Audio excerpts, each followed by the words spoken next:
Bismillahirrahmanirrahim. Assalamualaikum warahmatullahi wabarakatuh.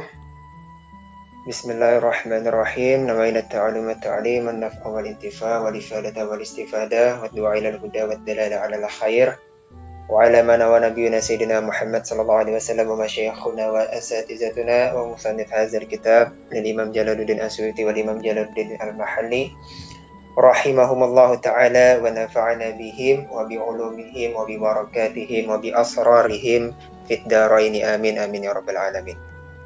Sebelumnya suara saya jelas ya? Alhamdulillah. Oke, bismillahirrahmanirrahim.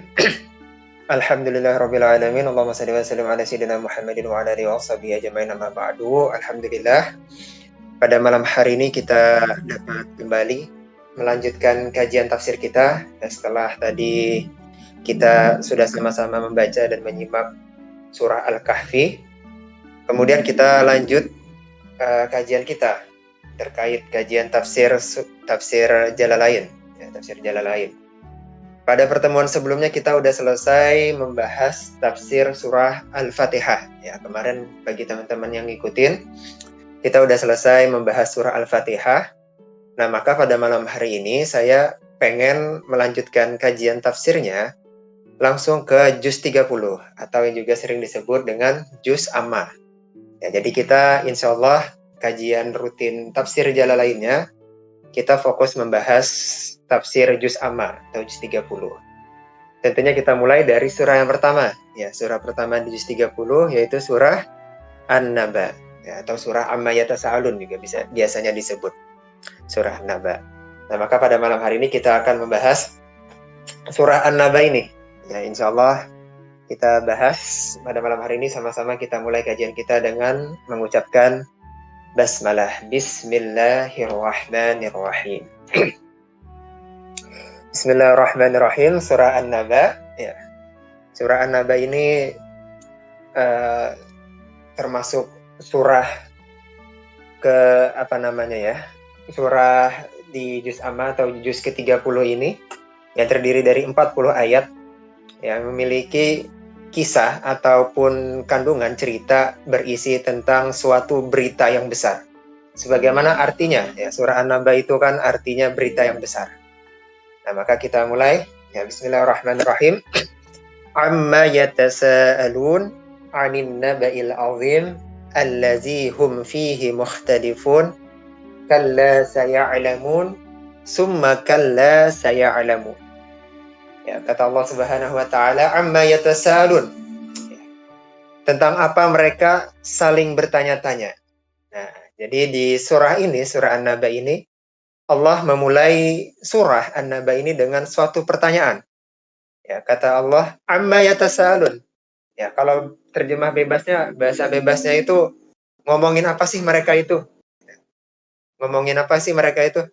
Nah, jadi ceritanya itu kaum kafir Quraisy pada saat itu, ya itu lagi ngumpul mereka, ya ngumpul ngobrol satu sama lain, terus pada ngerumpi lah ceritanya, ya pada nanyain, ya ngomongin apa sih itu si Muhammad, ya Nabi Muhammad maksudnya, ya mereka saling ngerumpi, saling ya saling ngobrol gitu ya, ngomongin apa sih Nabi Muhammad itu, gitu kan.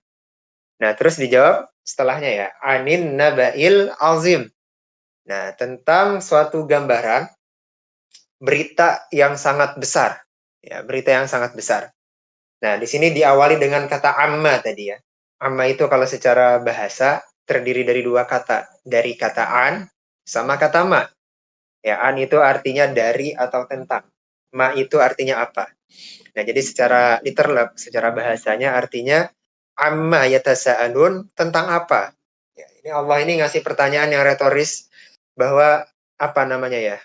Mereka itu nanya-nanya apa sih gitu. Nah, nanya-nanya apa sih? Terus dijawab kan anin naba'il azim katanya, terkait berita yang sangat besar. Nah, bahkan di tafsir ini dijelaskan bahwa berita yang besar ini ialah terkait hari kiamat atau hari kebangkitan nanti. Nah, berita ini sangat besar, sangat heboh pada saat itu. Ya, karena ini juga menyangkut akan ya hari akhir, ya hari kiamat, hari akhir, hari kebangkitan. yaumul hisab, hari perhitungan dan lain sebagainya. Nah, tapi ini ayat setelahnya. Allazina hum fihi mukhtalifun. Nah, pada saat itu mereka tuh berbeda pendapat, berselisih. Ya, ketika dikasih tahu ada berita besar terkait hari kiamat, terbagi dua golongan. Ya, ada dua kelompok, ada dua kaum. Ada yang orang-orang yang beriman, ya, yang menganggap benar apa yang disampaikan oleh Nabi Muhammad SAW. Dan ada juga orang-orang kafir, ya, orang-orang kafir yang nggak percaya, yang anggap ya Nabi Muhammad itu cuman omongan belaka doang, cuman dongeng doang, ya, cuman ngawur doang. Ya, mereka nggak percaya dengan apa yang disampaikan oleh Nabi Muhammad. Ya, kalau bahasa sekarangnya itu apa ya? Mitos gitu ya, dikata-katain. Ya, hari kiamat itu tuh sesuatu yang nggak ada gitu. Kalau kata orang kafir. Ya, makanya pada saat itu mereka terbagi dua kelompok, ada yang yungkiruna, ada yang mengingkari, ada juga yusbituna, ada juga yang mempercayai Nabi Muhammad SAW. Dan ini udah terjadi dari zaman dulu ya. Jadi perdebatan terkait hari akhir, hari kiamat, ya itu gak cuma perdebatan zaman sekarang, tapi udah dari zaman dulu udah diperdebatkan ya, oleh orang-orang zaman dulu. Dan ini langsung direspon oleh Allah di ayat selanjutnya, ayat keempat dan kelima. Kata Allah, kalla saya'lamuna summa kalla saya'lamun. Nah, kalla di sini kan artinya tidak ya. Ini langsung dibantah oleh Allah ketika mereka ya dapat berita yang besar tadi anin naba'il azim, kemudian mereka sampai berselisih pendapat allazi hum fihi mukhtalifun, langsung dibantah oleh Allah. Kalla kata Allah. Ya, tidak kata Allah. Nah, beberapa ulama di sini mengartikan kata kalla di sini itu bermakna jangan kayak gitu atau sekali-kali tidak. Nah, makanya kan kalau kita buka apa namanya terjemah Quran itu biasanya kalla itu tuh diterjemahkan dengan sekali-kali tidak. Nah, artinya Allah itu menolak mentah-mentah ya sikap atau tindakan oleh orang-orang kafir yang meragukan bahkan menafikan akan adanya hari kiamat atau hari akhir tadi. Makanya kata Allah, kalla. Ya, enggak, itu salah katanya. Saya alamun. Ya, nanti juga mereka bakal tahu kata Allah. Summa kalla saya alamun. Nah, ini bahkan sampai diulang dua kali. Ya, Allah ngasih taunya dua kali. Nah, kenapa kok dua kali? Ya kan? Kenapa dua kali? Ada yang pertama, kalla saya alamun. Kemudian yang kedua, summa kalla saya alamun. Nah, ini ada dua arti yang berbeda ya. Memang sekilas mirip ancaman ini atau bantahan ini, tapi ini punya dua makna atau dua kandungan yang berbeda. Nah, pada ancaman yang pertama, pada bantahan yang pertama, ya Allah itu ngasih tahu, kalla saya alamun. Ya udah, yang nggak percaya nanti juga bakal tahu. Ya, nanti juga bakal tahu mereka kalau udah di akhirat. Nanti juga mereka bakal tahu kalau udah hari kiamat. Nah, kalla saya alamun. Nanti mereka juga bakal tahu. Nah, tapi ancaman yang kedua atau peringatan yang kedua ini lebih dahsyat. Kenapa? Karena diulang lagi ya. Kalla saya alamun, summa kalla saya alamun. Ya udah biarin aja nanti mereka juga bakal tahu dan mereka bakal ngerasain sendiri. Nah, jadi ancaman kedua itu bukan cuma sekedar ngasih tahu bahwa hal itu akan terjadi, tapi juga ngasih tahu bahwa hal itu akan terjadi dan itu akan dirasakan oleh orang-orang yang mengingkarinya. Ya, jadi nggak cuma sekedar ancaman, tapi Allah sampaikan dua kali itu sebagai bukti penegasan atau bukti ancaman serius. Jadi bukan cuman sekedar ngasih tahu bakal terjadi, tapi ya kalian pun juga bakal ngerasain. Nah, jadi makanya diulang sampai dua kali. Ya, kalla saya alamun, summa kalla saya alamun. Ini saking apa namanya ya, saking tegasnya, saking pentingnya ya terkait berita hari kiamat ini. Oleh karenanya teman-teman ya, percaya pada hari kiamat itu kan termasuk salah satu rukun iman, ya kan, rukun iman yang 6. Iman kepada Allah, iman kepada malaikat, kepada Rasul, kepada kitab-kitab, kepada hari akhir, dan kepada qada dan qadar. Nah, makanya hari kiamat atau hari akhir itu salah satu hal yang wajib kita imani, wajib kita percaya akan adanya hari akhir nanti. Karena itu juga merupakan salah satu rukun iman. Maka ketika misal salah satu dari rukun iman itu kurang, ya misalkan ada kurang satu aja, apalagi kurang dua atau tiga misalkan. Nah, maka itu nggak sempurna keimanannya. Nggak sempurna keimanannya. Maka harus komplit ke enam-enamnya ya. Kalau rukun Islam kan ada 5, rukun iman ada 6. Nah, ada 6 itu. Nah, makanya berita terkait hari kiamat ini tadi itu disampaikan dengan suasana dan penyampaian yang sangat tegas dari Allah dan juga memberikan suasana yang sangat mengecam sekali tadi terkait peringatan-peringatannya akan hari akhir atau hari kiamat tadi. Nah, sekarang kita lanjutkan ke ayat selanjutnya, ayat ke-6. Alam naj'alil arda mihada wal jibala autada wa khalaqnakum azwaja. Alam naj'alil arda mihada. Kata Allah, bukankah kami telah jadikan bumi sebagai hamparan? Nah, kalau ayat 1 sampai 5 itu tadi membahas tentang perdebatan orang-orang khususnya kaum Quraisy pada saat itu ketika mendapatkan berita terkait hari kiamat atau hari akhir. Nah, maka di ayat 6 ini dan selanjutnya Allah menunjukkan memberikan bukti, ya, memberikan bukti akan keagungan Allah, akan eksistensi Allah, akan kehadiran Allah. Dan itu Allah membuktikannya bukan dengan logika atau bukti-bukti sesuatu yang sangat jauh, enggak. Tapi Allah sampaikan dengan sesuatu yang berada di sekeliling kita. Nah, makanya perhatikan nanti ayatnya ya. Allah itu ngasih bukti-bukti, ngasih tanda-tanda, itu nggak susah. Ya, bukan sesuatu logika yang sulit dipikirkan oleh kita sebagai manusia. Tapi Allah kasih bukti dengan hal-hal yang ada di sekitar kita. Ya, seperti tadi, alam naj'alil arda mihada. Ya, kata Allah, bukankah telah kami jadikan arda, bumi, ya, tempat kita ini, mihada, sebagai hamparan yang luas. Ya, sebagai hamparan yang nyaman. Nah, dalam tafsir Jalalain ini disebutkan firasyan kalamihadi. Ya, layaknya bumi itu seperti permadani atau tempat tidur lah. Ya, apa sih namanya? Singgasana gitu ya, tempat tidur. Firasyan itu kan kasur. Ya. Nah, artinya arba, bumi yang kita tinggali ini itu bukan cuma sekedar hamparan luas, tapi Allah jadikan bagaimana bumi ini senyaman mungkin ditinggali oleh kita, ya, oleh makhluk hidup, ya, khususnya oleh manusia. Ya, makanya sampai sekarang kan masih belum ditemukan ya planet yang secara struktur itu senyaman bumi gitu kan. Karena memang ya arada, bumi yang dikasih oleh Allah dan itu merupakan salah satu nikmat yang sering kita lupakan. Ternyata arada ini udah dijelaskan oleh Allah 1400 tahun yang lalu ketika Al-Qur'an turun. Ya, ketika Al-Qur'an turun disampaikan oleh Allah arada mihada. Ya, arada, bumi Allah jadikan sebagai hamparan yang luas yang nyaman untuk ditinggali. Ya, buat kita jalan, buat kita ya bangun rumah, buat kita tidur dan lain sebagainya. Enak lah pokoknya. Disiapkan oleh Allah untuk kita sebagai manusia penduduk atau penghuni bumi ini. Nah, makanya tadi ya, di sini tuh nanti ayat-ayat setelahnya ini membahas terkait bukti-bukti eksistensi Allah di satu sisi, tapi di satu sisi juga itu sebagai bukti atau pengingat lah, reminder kita. Oh, ternyata ini loh nikmat-nikmat yang sering kita abaikan atau sering kita lupakan.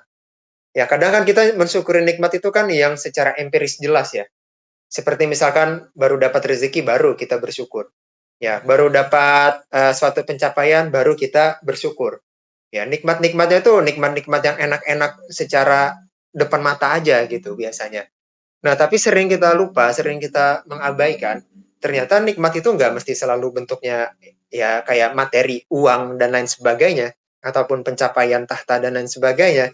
Ya, tapi hal-hal sekeliling kita pun juga itu bentuk kenikmatan-kenikmatan yang Allah kasih kepada kita. Ya, salah satunya tadi Allah kasih bumi sebagai tempat tinggal yang nyaman bagi kita. Ya, coba bayangin misalkan bumi ini ya bentuknya kayak planet lain aja misalkan. Ya, suhunya kepanasan nggak bisa ditinggalin. Suhunya terlalu dingin juga nggak bisa ditinggalin, ya kan? Tempatnya terlalu banyak air juga susah kalau lautan semua. Tempatnya banyak gunung Merapi juga susah. Nah, makanya dibikin senyaman mungkin lah tempat tinggal bumi ini. Nah, alam naj'alil arda mihada. Nah, tapi ada satu fun fact ya, atau satu apa namanya ya, ayat ini biasanya ada beberapa kaum, ada beberapa orang yang justru malah menyalahgunakan ayat ini. Ya, mereka beranggapan bahwasanya, oh, ini ayat ini, alam naja'alil arda mihada. Ini sebagai salah satu bukti bahwasanya bumi itu datar. Nah, pernah nggak teman-teman ya dengar perdebatan terkait apakah bumi itu datar atau bumi itu bulat, ya kan? Bulat seperti bola. Nah, ada beberapa orang yang menggunakan ayat ini. Alam naja'alil arda mihada. Loh, katanya Allah itu menjadikan bumi sebagai hamparan yang luas. Berarti datar dong. Ya, ini kalau kita memahami secara literal bahasa ya. Secara literal bahasa seolah-olah gitu, seolah-olah ayat ini tuh nunjukin bumi itu datar. Nah, tapi sebenarnya nggak seperti itu ya pemahamannya. Pemahamannya nggak seperti itu. Kalau orang yang memahaminya sekedar baca Quran secara bahasa, ya seperti itu jadinya. Bisa salah memahami, bisa salah menangkap maksud dari tujuan Al-Quran itu sendiri. Nah, sedangkan ayat ini, alam naja'alil arda mihada, ini bukan membahas terkait apa namanya ya, bentuk bumi. Bumi itu datar, bumi itu bulat, enggak. Tapi di sini membahas terkait fungsi bumi kita itu sendiri. Ya, tadi dijelaskan bumi itu fungsinya disediakan sebagai hamparan yang luas. Maksudnya apa? Firasyan kalmihadi. Ya, sebagai hamparan luas seperti apa tadi permadani. Artinya bumi itu di tempat tinggali dengan nyaman. Ya, fungsinya itu dengan nyaman tadi. Nah, jadi konteksnya itu konteks sebagai fungsi, bukan dilihat dari sebagai bentuk bumi itu sendiri. Jadi ini nggak ada hubungannya, nggak ada kaitannya ayat ini terkait bentuk bumi. Ya, bahkan kalau kita bahas terkait bumi itu sendiri ya, kalau di ayat lain itu kan ada yukawwirul laila 'alan nahar wa yukawwirun nahar 'alal lail. Ya, Allah itu apa namanya ya, memasukkan malam ke dalam siang dan memasukkan siang ke dalam malam. Artinya ada silih berganti siang dan malam. Nah, ini kan secara nggak langsung menunjukkan bahwasanya oh adanya terjadi pergantian antara siang dan malam itu juga menunjukkan adanya peredaran bumi itu sendiri sehingga menciptakan ya ada siang, ada malam dan lain sebagainya. Ya ini sekilas tambahan aja sebenarnya. Ya terkait itu makanya penting ya, pentingnya kita belajar tafsir, belajar Al-Qur'an itu agar kita ketika membaca Al-Qur'an khususnya ya ketika membaca terjemah Al-Qur'an itu kita nggak terpaku atau tidak salah memahami terjemah Al-Quran itu sendiri. Karena nggak semua apa namanya ya, nggak semua Al-Quran itu dapat dipahami secara tekstual atau secara terjemah bahasanya saja.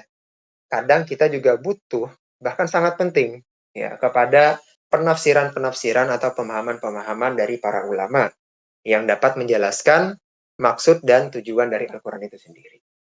Sekarang kita lanjutkan ayatnya tadi. Alam naj'alil arda mihada wal jibala autada.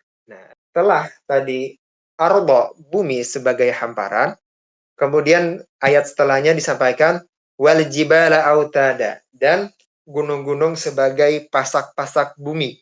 Jibala autada. Autada itu artinya pasak-pasak. Ya. Dalam tafsir ini disebutkan tusabbitu bihal arda kama tusabbitu khayyamu bil autad. Ya, yang menstabilkan bumi sebagaimana kemah. Ya, kemah itu berdiri mantap karena ada apa namanya ya? Ya tadi pasak-pasaknya. Kan ada pernah lihat kemah yang ini enggak? Kemah itu kan dibangun ujung-ujungnya itu kan dipasangin pasak-pasak gitu kan.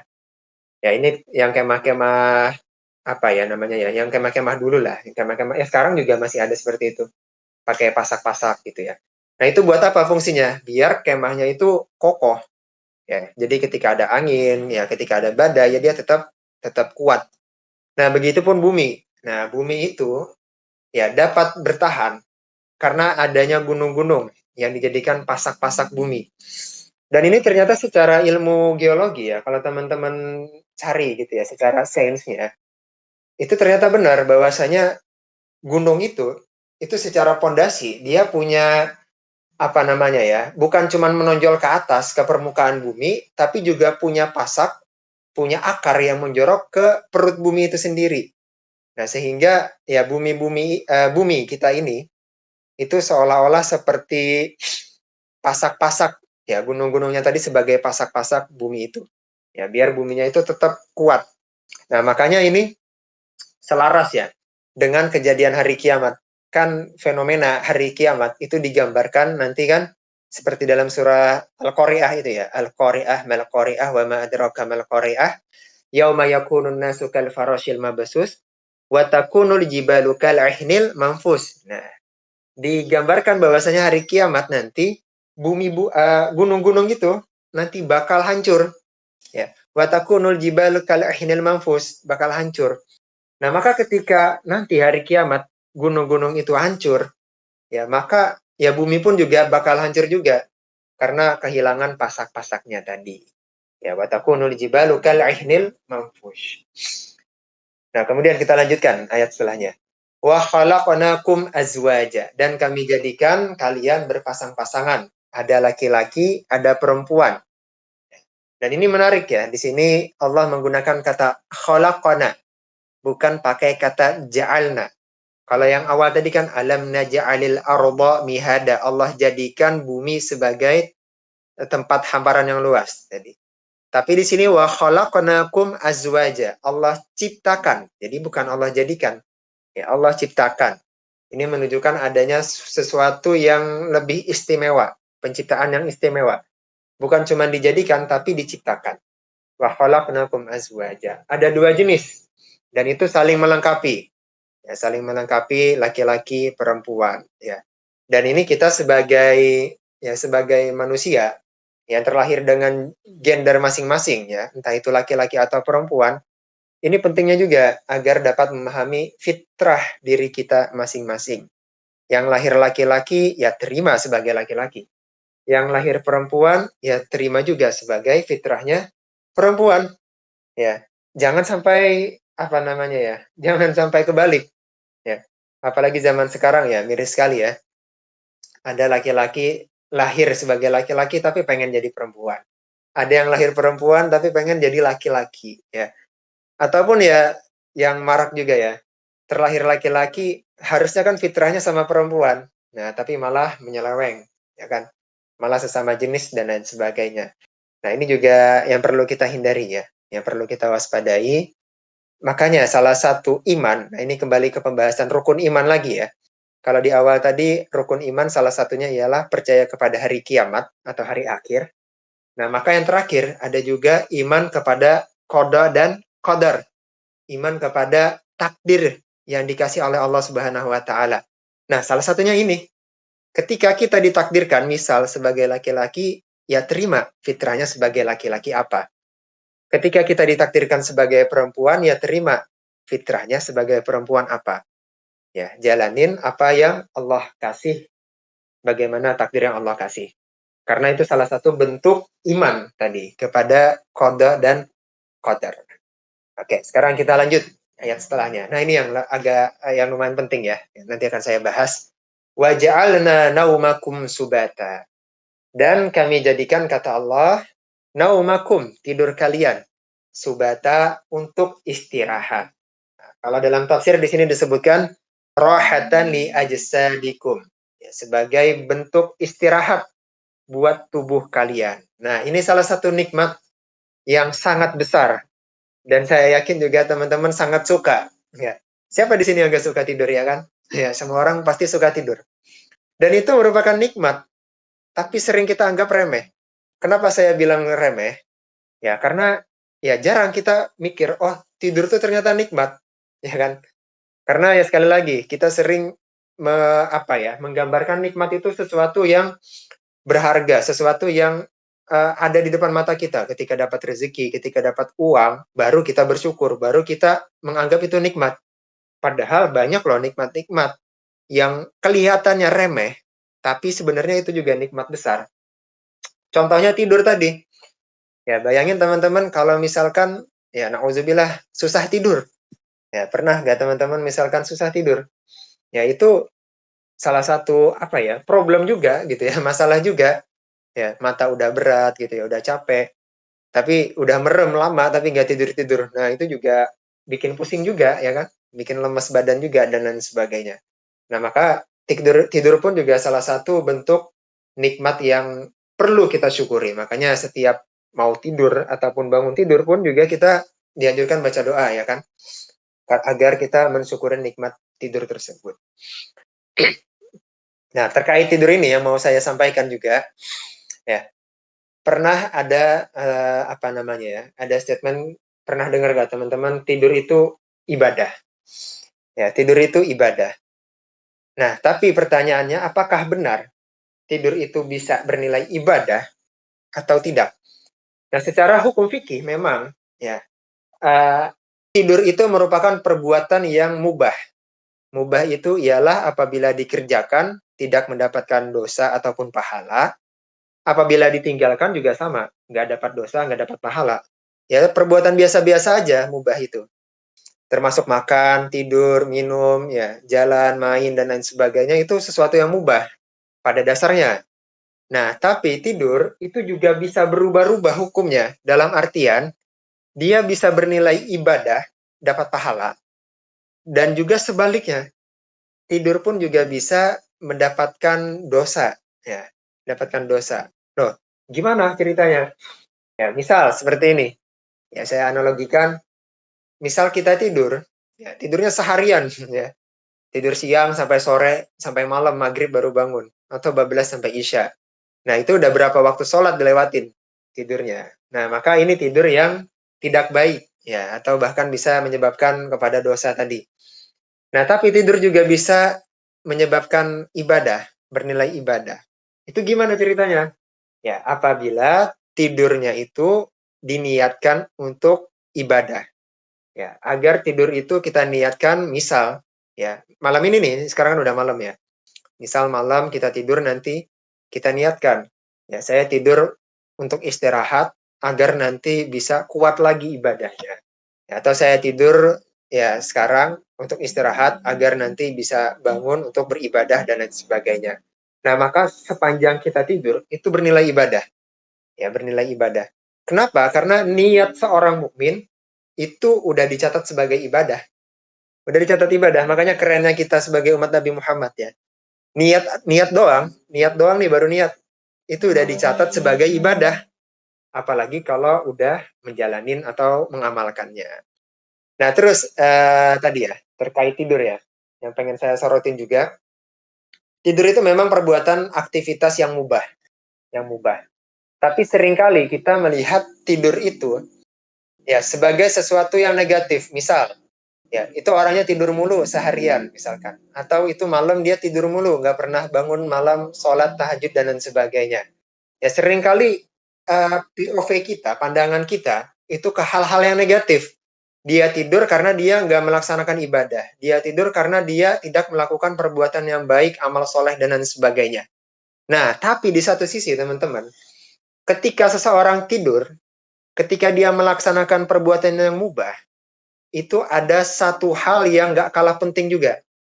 Yaitu pada saat itu, pada saat dia tidur, pada saat dia melaksanakan perbuatan yang mubah tadi, di satu sisi juga dia melaksanakan tarkul ma'asi, meninggalkan maksiat. Nah, ini sesuatu yang jarang dilihat oleh orang. Ya, ketika dia tidur, ketika kita melakukan perbuatan yang mubah, entah itu makan, minum, tidur, main, jalan-jalan. Nah, di satu sisi, kita tuh sedang tarkul ma'asi, artinya meninggalkan perbuatan maksiat. Saya kasih contoh, misal. Lebih baik mana orang yang tidur, ya, orang yang tidur malam, misalkan malam aja. Ya, dia tidur malam, ya dari sekarang sampai subuh misalkan nanti baru bangun tidur malam, ya sama orang yang misalkan dia nggak tidur, dia begadang, dia main, dia jalan, terus malah ya macam-macam ya, main judi, mabuk-mabukan dan lain sebagainya. Nah, lebih baik mana? Lebih baik yang tidur ya kan, meskipun tidurnya dia nggak melaksanakan ibadah, nggak melaksanakan amal soleh, tapi setidaknya dengan perbuatan mubah tadi, dengan kesibukan dia mengerjakan yang mubah, itu meninggalkan perbuatan yang maksiat. Ya, jadi lebih baik, tentu perbuatan mubah itu lebih baik daripada perbuatan yang makruh ataupun haram. Nah, jadi ada satu sisi yang jarang dilihat oleh orang lain, bahwa perbuatan mubah pun ya itu bisa jadi sesuatu yang bernilai ibadah, bisa jadi sesuatu yang baik, ya tergantung niat dan tujuan kita tadi. Tergantung niat dan tujuan kita tadi. Makanya ada statement yang sering ya di bulan Ramadan itu sering kita dengar, tidurnya orang puasa itu ibadah. Nah, pernah dengar gak teman-teman? Tidurnya orang puasa itu ibadah. Nah, ini bukan hadis ya, ini bukan sabda Nabi Muhammad Sabda Nabi Muhammad bukan, tapi ini kita lihat esensinya. Ya, esensi dari tidur itu sendiri. Ya, tadi ya sebagaimana yang telah saya sampaikan, tidur itu bisa jadi ibadah ataupun sebaliknya bisa jadi ya perbuatan dosa ataupun maksiat apabila ya tadi kebablasan tidurnya ya. Kebablasan atau kelewatan tadi. Oke, kita lanjut. Ya, setelahnya waja'alna naumakum subata waja'alna laila libasa, dan kami jadikan malam sebagai pakaian, waja'alna nahara ma'asya, dan kami jadikan siang untuk ya mencari penghidupan, untuk usaha, bekerja dan lain sebagainya. Nah, ayat setelahnya ini 10 dan 11 ini saya gabungkan aja ya. Waja'alna laila libasa waja'alna nahara ma'asya. Malam untuk tidur, malam untuk istirahat, dan siang untuk bekerja, siang untuk usaha. Nah, di sini tadi diperumpamakan malam itu seperti libasa. Libasa itu kan kalau secara bahasa pakaian artinya. Ya, malam itu seperti pakaian yang menutupin kita. Nah, kenapa diperumpamakan seperti itu? Karena malam itu kan identik dengan gelap. Ya, gelap itu identik dengan sesuatu yang tenang biasanya. Ya, ketenangan, privasi, kesempatan istirahat. Ya, tentu itu lebih enak daripada kalau kita terang gitu ya, terang. Nah, oleh karenanya ini juga bentuk kenikmatan Allah. Tadi yukawwirul laila wan nahar, Allah membolak-balikan siang dan malam ya agar kita tuh punya waktu kalau malam buat istirahat. Kalau siang ya bisa buat kerja. Ya, coba bayangin kalau misalkan tiap hari itu siang terus harinya, nggak ada malamnya. Atau sebaliknya, tiap hari malam terus, nggak ada siangnya, itu juga repot nanti. Ya, makanya apalagi kita ya tinggal di dekat Katulistiwa ya, yang mana siang dan malamnya itu hampir seimbang, ya kan, hampir seimbang porsinya. Porsinya hampir seimbang, 12-13 jam atau beda dikit kurang lebih. Dan itu enak banget ya, nikmat banget ya, salah satu nikmat juga. Dan ini jangan sampai kebalik porsinya. Jangan sampai kebalik. Jangan sampai siang yang buat kerja malah dipakai buat tidur-tiduran, buat males-malesan ya, buat mager dan lain sebagainya. Pas malam malah buat begadang misalkan, ya buat main dan lain sebagainya. Nah, maka apa namanya ya? Hal ini pun juga harus sesuai takaran porsinya masing-masing, sesuai fitrahnya masing-masing. Ya, ketika waktunya kerja ya kerja, ketika waktunya ibadah ya ibadah. Nah, sehingga ayat ini mengajarkan kita bahwa bekerja pun itu juga bagian dari ibadah. Nah, Islam itu nggak ngajarin kita buat malas-malesan. Ya, kata Allah tadi, ya kalau waktunya siang kerja, ya jangan males. Jangan cuman ngandelin doa, ya minta rezeki turun dari langit, ya. Enggak, Islam tuh nggak ngajarin kayak gitu. Tapi Allah itu, Islam itu mengajarkan kepada kita ya buat usaha, khususnya di siang hari tadi. Ya, cari pekerjaan, cari penghidupan, ya sungguh-sungguh dan lain sebagainya. Nah, usaha dulu, baru tawakal, jangan kebalik ya. Karena kebanyakan orang kan udah tawakal aja saya mah, ya tawakal aja. Ya, tawakal, tapi kalau nggak ada usahanya ya sia-sia juga. Nah, makanya penting ya antara usaha, tawakal, ya doa itu penting berjalan beriringan. Usaha iya, doa juga iya, terus semuanya kita tawakal, kita serahkan kepada Allah Subhanahu wa taala. Oke, mungkin sampai ayat 11 dulu ya. Ini sudah hampir jam 10 ternyata waktunya. Ya, nanti insya Allah kita lanjutkan kembali ya, tafsir atau kajian tafsir kita pada surah An-Naba ini ya. Saya simpulkan sedikit ya tadi, bisa dibilang pada malam hari ini kita bagi kepada dua pembahasan. Tadi ayat 1 sampai 5, bagaimana Allah menyampaikan cerita tentang hari akhir, hari kiamat, yang mana itu pasti akan terjadi. Dan ayat-ayat setelahnya Allah menyampaikan eksistensi Allah, bukti adanya Allah, bukti kebesaran Allah dengan sesuatu yang ada di sekitar kita. Jadi dari tidur tadi ya, dari bumi yang kita tempati, kemudian siang, malam, ya, dan lain sebagainya.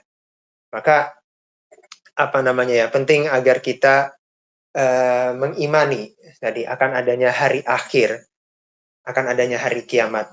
Dan bukan cuma sekedar mengimani, bukan cuma sekedar yakin, bukan cuma sekedar percaya, tapi dalam bentuk kepercayaan itulah dapat menimbulkan rasa apa namanya ya, rasa agar kita semangat beribadah. Ya, karena ya percuma kita takut akan hari akhir tapi ya nggak ada impact, nggak ada dampak, nggak ada aplikasi dalam hidup kita. Ya percuma aja gitu. Sama halnya seperti orang yang mau ujian. Ya orang kalau udah tahu minggu depan ujian pasti bakal siap-siap, ya bakal prepare, bakal belajar dan lain sebagainya. Nah, sama begitupun kita. Kalau kita udah tahu, kalau kita udah yakin hari kiamat itu pasti ada, hari akhir itu pasti ada, surga neraka itu pasti ada, maka ya tentu kita harus menyiapkan bekal sebanyak-banyaknya selama kita hidup di dunia ini. Oke, mungkin sekian yang dapat saya sampaikan. Kurang lebihnya mohon maaf kalau ada kata-kata yang kurang berkenan. Semoga apa yang kita pelajari malam hari ini dapat bermanfaat, berkah dunia dan akhirat. Bismillahirrahmanirrahim. Allahumma anfa'na bima 'allamtana, ya Allah, berikanlah kebermanfaatan pada apa yang kami pelajari, wa 'allimna ma yanfa'una, dan ajarkanlah kepada kami ilmu yang bermanfaat untuk kami fid din wa dunya wal akhirah. Allahumma rzuqna istiqamah fi talabil ilmi. Ya Allah, berikanlah keistiqomahan dalam menuntut ilmu wa fi amalihi, dan dalam menyebarkan ilmu, belajar menuntut ilmu, wa fi nasyrihi wa fi jami'i ta'at, dan dalam taat ibadah kepadamu. Rabbana atina fid dunya hasanah wa fil akhirati hasanah wa qina azabannar. Walhamdulillahirabbil alamin, wallahu a'lam bissawab, wallahu muwaffiq ila ma yuhibbu wa yardah. Assalamualaikum warahmatullahi wabarakatuh. Saya kembalikan ke moderator. Terima kasih.